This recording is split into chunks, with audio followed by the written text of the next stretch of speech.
Hello to anyone already joining us. We're going to start in just a couple of minutes, give people to log in. So thank you for your patience. We'll be starting shortly.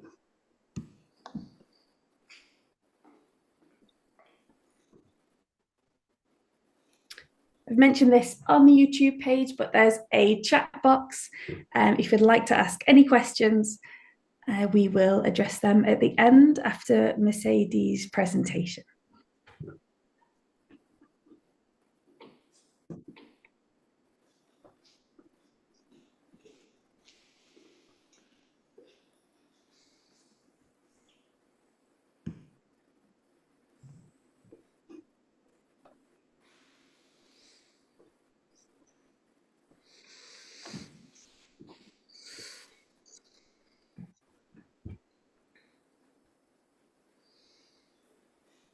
Okay, we will get started. So thank you everyone for joining us today. My name is Rebecca. I am a patient support officer at Hashir International Institute, and I'm joined by Mercedes Afanian, who is a neuroscientist and one of the most active researchers in the field of misophonia. She's got a fantastic and very important presentation to share with us today. So Mercedes, if you want to jump right in, and like I said, leave any questions in the chat box, those who are viewing it. So yeah, Mercedes, what are we going to be discussing today? Sure. So let me first share my screen with you.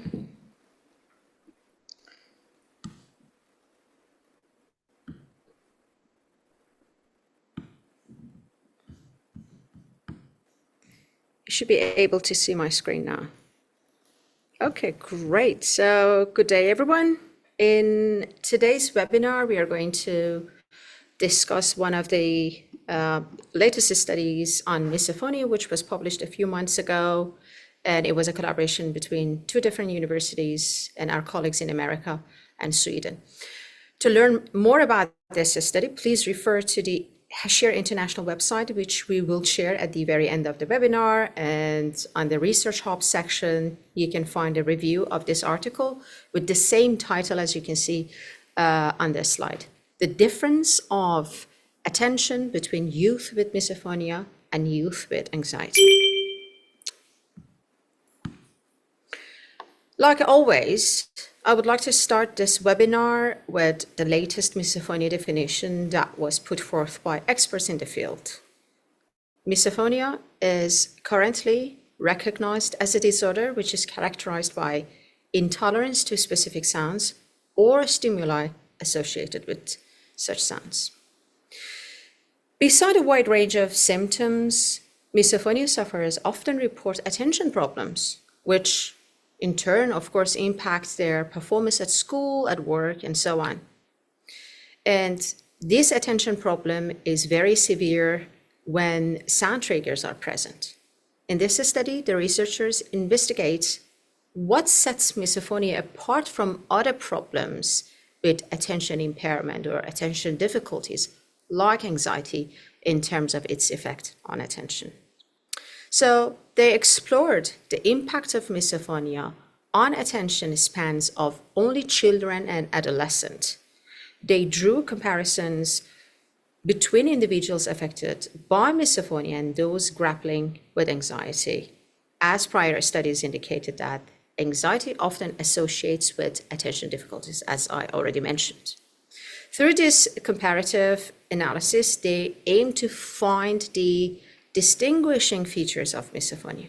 In their study, they observed 102 youths with misophonia alongside 94 counterparts diagnosed with different anxiety disorders. Using computerized assessment tool known as the immediate memory task that evaluates both groups' attention levels and responses to different stimuli. You may ask, what is IMT or immediate memory task? During the immediate memory task or IMT, participants are presented with sequences of numbers displayed on the screen, varying in length and content. Following this, a second sequence appears shortly after the first, prompting participants to swiftly determine whether It exactly matches the initial sequence.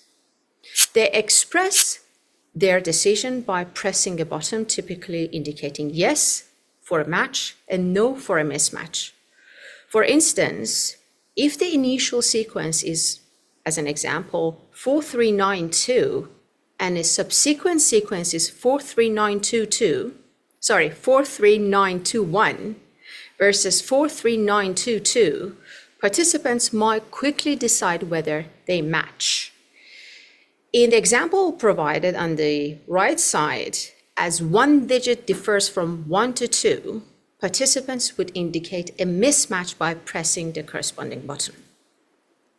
The IMT in general measures discriminability, or the ability to discriminate between two things that might be similar or might not be similar, which could be numbers, shapes, colors, sounds, or any kind of environmental stimuli.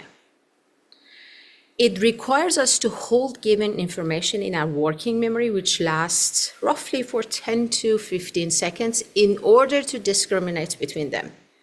Now, a question for you.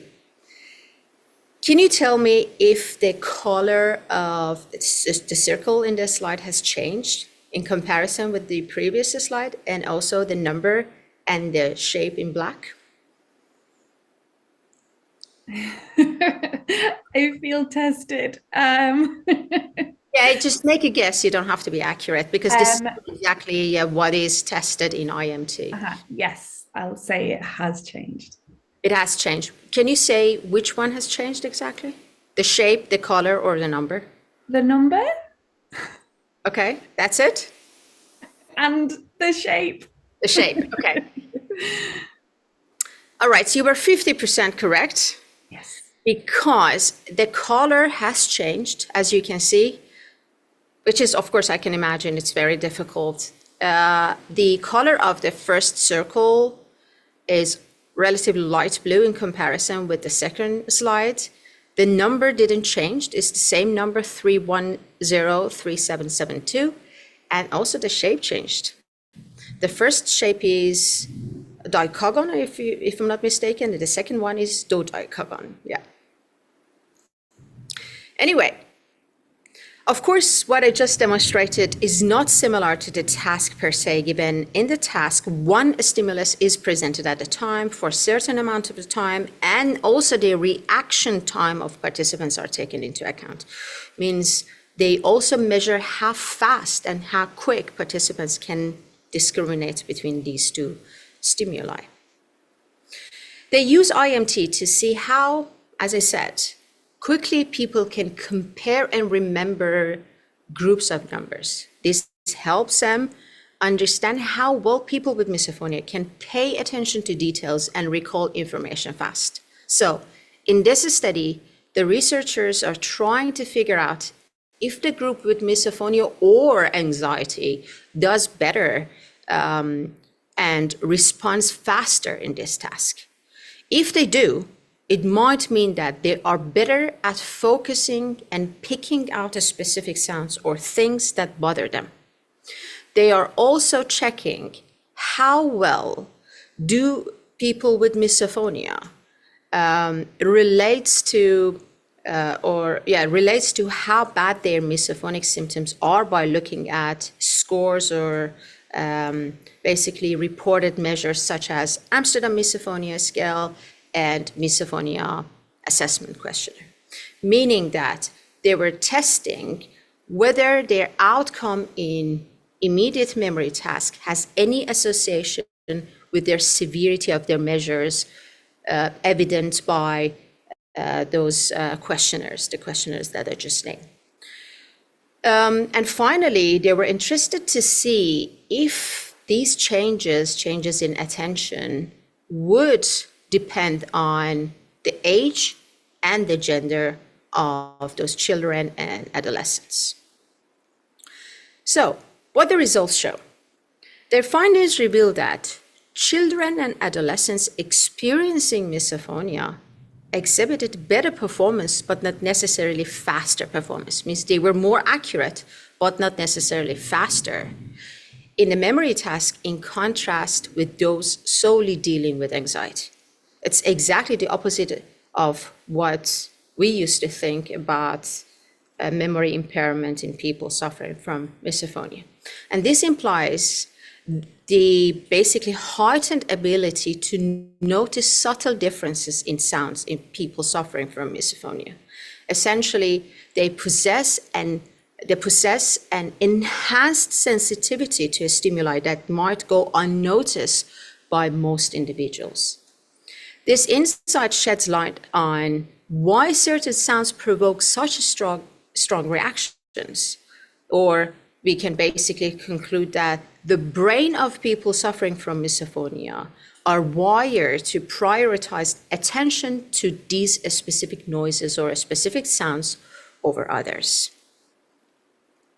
Furthermore, their findings revealed an association between the sensitivity in children and adolescents suffering from misophonia and the severity of their symptoms, suggesting that as the ability to detect subtle differences improves, also misophonia becomes more severe. And finally, the results also indicated that adolescents exhibit greater sensitivity to sounds compared to younger children, hinting at potential shifts in misophonia with age. Likely influenced by alternation in brain development, because we know that the brain throughout development stages also change in function and structure. Moreover, it suggests that repeated exposure to triggering sounds can heighten sensitivity over time. Means the more they are exposed to these sounds, the more they become sensitive or basically fine-tuned or attuned to these sounds. So this insight could provide valuable understanding into the exacerbation of misophonia over time, as we have seen this throughout so many research, people reporting, yes, my misophonia was much better 10 years ago, but it seems it got worse and worse over time, especially when it is left untreated. Recognizing this aspect is crucial when studying misophonia and formulating support strategies for affected children. So as a conclusion, the results offered valuable insight into misophonia, a condition where certain sound triggers basically evoke very strong emotional and physical reaction. While their findings are very important, there are still many things we don't know about misophonia. So basically what I'm going to say is that this is not a solid answer to misophonia and its attentional processing. One big gap is that in this study, they did not compare these children and adolescents with misophonia to those without any kind of sound sensitivity or disorder. They only compared these children with children diagnosed with different anxiety disorders. This makes it hard to tell if the attention differences they found are only because of misophonia or if they happen in all children or adolescents. Also, the tests that they used might not necessarily show all the ways misophonia affects how well people can focus and pay attention. Using different tests could give them also a better idea of attention problems in people suffering from misophonia. Despite this limitation, this study filled a huge gap in understanding misophonia. And by learning how misophonia affects attention, researchers hope to find better ways to help people deal with it. While there is still a lot more to figure out, this study is important basically step moving forward to make the life of sufferers a little bit easier. So to wrap up, misophonia is, as always, I said, misophonia is a genuine, profoundly disruptive disorders that can greatly affect individuals' daily lives. Managing it can pose considerable challenges without proper support. If you or someone you love suffer from misophonia, it's crucial to reach out to healthcare professionals versed in the disorder and capable of offering effective treatment solutions. At Hashir International, professionals provide treatments and support based on nearly a decade of clinical work and research evidence. Therefore, please do not hesitate to reach out and seek assistance. Thank you so much. Fantastic. Thank you so much, Mercedes.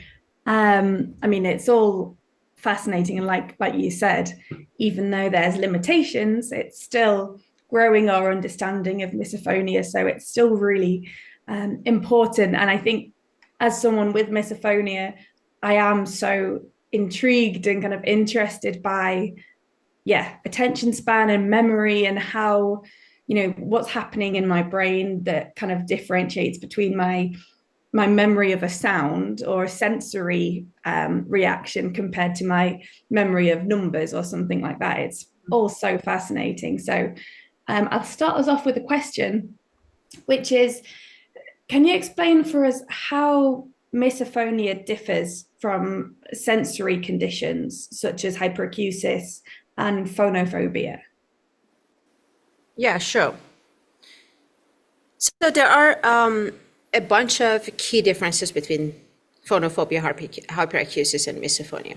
For hyperacusis, it seems that based on the research that has been published, this oversensitivity to sounds seem to be to all sounds and is defined by the overall loudness of the sounds. Basically, in hyperacusis sufferers, the threshold of hearing is lower than misophonia.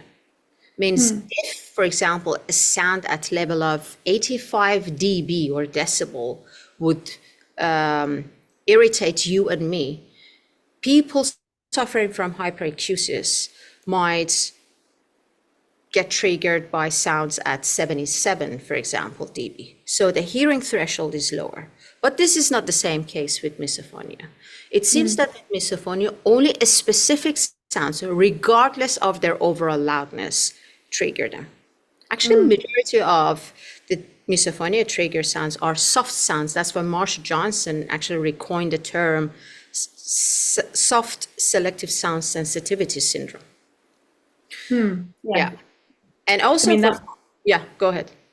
Oh, I was going to say it rings true because when my misophonia was a problem for me, like when I was an adolescent, when I was a young adult, one of my ways to cope was to wear headphones that had a very high volume of music or white noise. So I certainly didn't have a sensitivity to volume. If anything, it was something that I reached for to block out quieter noises, if that makes sense. For that.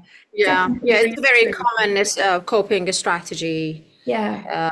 For people with misophonia, that basically they listen to a sound that is louder than the misophonic trigger to mask that sound. That is correct. And also, it seems that majority of misophonic triggers are the sounds that other people without misophonia can easily filter out or tune out. They do not even pay attention. So it has nothing to do with the loudness of the sound. And the main difference that it has with phonophobia is that the main emotion that is associated with phonophobia is fear. But what people with misophonia normally experience is anger, anxiety, disgust, or irritation. There is another difference between hyperacusis and misophonia, and that difference lies in also the variety of the triggers. It seems that it has nothing to do with the quality of the sound. Means people with hyperacusis might show oversensitivity to all sounds as long as they are louder than their hearing threshold. But in misophonia, it has nothing to do with that. With misophonia, they are very tuned to a specific sounds that are mostly orofacial or that are generated by nose and mouth. And what people with hyperacusis experience is pain normally.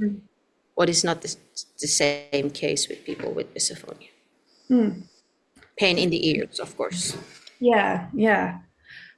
Thank you. And So going back to this study, this research, what are some of the kind of key neurocognitive mechanisms involved in misophonia? Can you explain that for us? Yeah.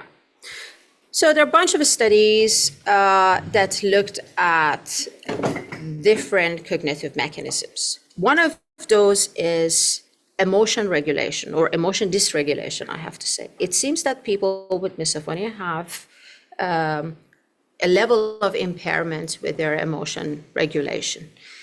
Once the trigger sound is present, it means that they cannot have control over their emotional responses. That's why you might see, for example, verbal, or in some cases, normally in children, physical aggression or tantrums or anger outbursts, is because a part of their brain that controls or filter in or filter out emotional responses do not function properly, which needs rewiring through different treatments like CBT.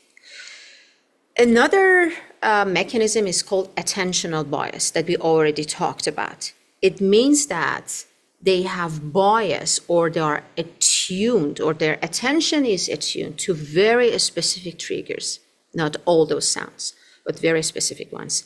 The ones that are initially generated by mouth and nose, and later on through associative learning, they might also become oversensitive to non-orofacial or non-mouth and nose related sounds, but they are human generated, like we already talked about it, like tapping finger or cracking knuckles.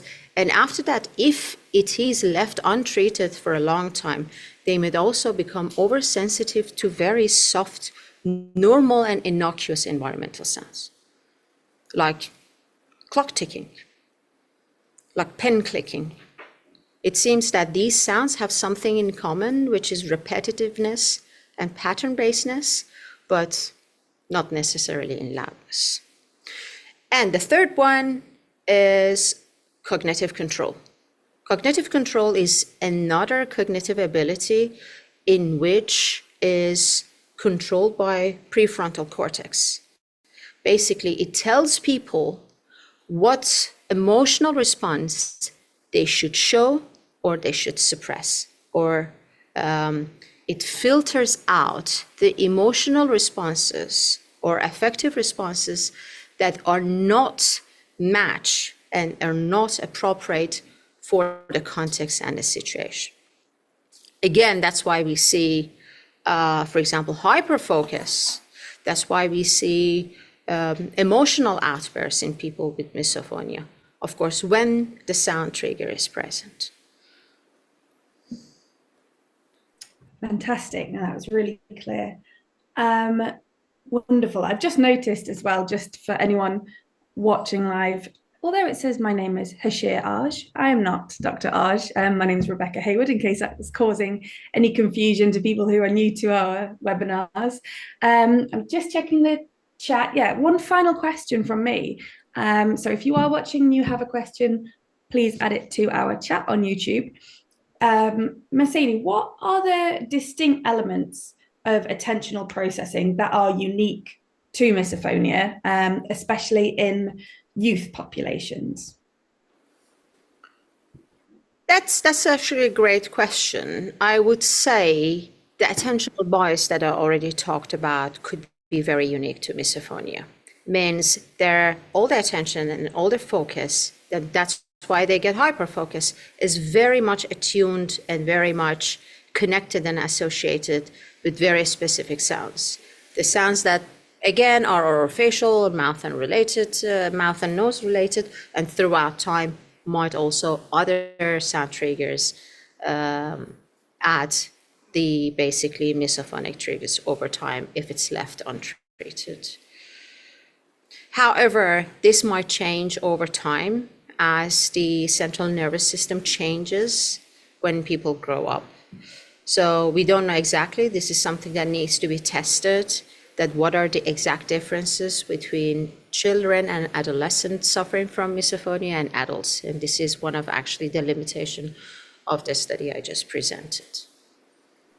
No, that makes a lot of And sense. it needs to be also validated with some possibly neurophysiological correlates like EEG and eye tracking, and to make sure that what is people report and what they do and how well they do in different behavioral tasks is associated, it is supported by what is happening in the brain. And these are all the basically missing pieces that we need to research in the future.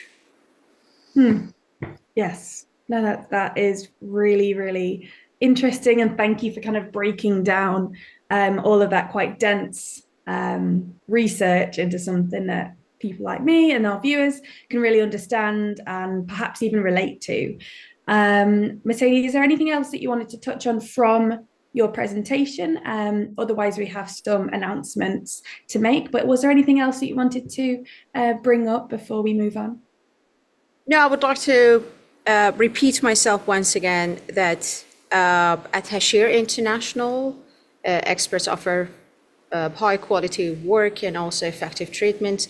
Please reach out if you or somebody in your family suffer from misophonia. It does not need to be silent, and it does not need to continue, because most of the work that is done at Hashir International is based on clinical work, and it's very important to let them know and also share your experiences with other people and also the therapist, and hopefully you will get help. And it will take some time, as we already talked about CBT and the effects of CBT, but hopefully it's going to reduce the suffering. Certainly, yeah, a really, really important thing to mention. And it's something, I can add to as someone who has undergone the CBT program at Hashir International. You can read about my experience before, during, and after that through our blogs on our website. So if you go to that section of our website, I'll make sure to add it to the description of this video in case you're not watching live. But that's another point of resource if you're interested in finding out more, or like Mercedes says, please get in touch with us and we can give you the information that you need. We'd also like to tell you about our art competition, Sound Off. This is a really, really exciting art competition. Entries are open now, and we are asking people to represent their hearing experience through a piece of artwork. So that's whether you have misophonia, hyperacusis, tinnitus, or perhaps someone close to you does, or maybe you're even an expert in the field. We're asking, how does that look represented in a piece of art? That can be a painting, a drawing, photograph, sculpture. We have some really powerful entries already so far, so we're encouraging everyone to enter, share that experience and that awareness. We have some judges both from the art and the audiology world who will be coming together to choose several winners in different age categories. And those winners will each receive some great prizes, their vouchers, and they'll also have their work displayed at the 7th International Conference for Hyperacusis and Misophonia, which is taking place in Warsaw in Poland. The conference is in September, and the closing date for those art entries is the 30th of May. Like I said, I'll make sure information and the link for the entry form is in the details of this video. Now, this is actually the final episode of our misophonia research and recovery series. We've really, really enjoyed sharing all of this research and experiences with you. We're taking a short break from this show. However, we have a new series, the next one being planned to start in September this year. So we'll have some fantastic new hosts, and it will also expand. So instead of just focusing on misophonia, it will also cover tinnitus and hyperacusis. It'll explore those conditions from scientific and sociological perspectives, discuss the latest relevant medical developments from around the world, and there'll also be guests, interviews with researchers and clinicians, as well as patients. They're going to be really fantastic, so make sure you don't miss them. And one final reminder is that, as Mercedes says, here at Hashir International, as well as these fantastic conversations and webinars, we do provide expert treatment and assessment with various specialists. We'd love to hear from you and provide more information, so please get in touch. So yeah, thank you so much for joining us. Thank you, Mercedes, for your insight and for your time. And we hope that you've enjoyed today's webinar. Sure. Have a good day.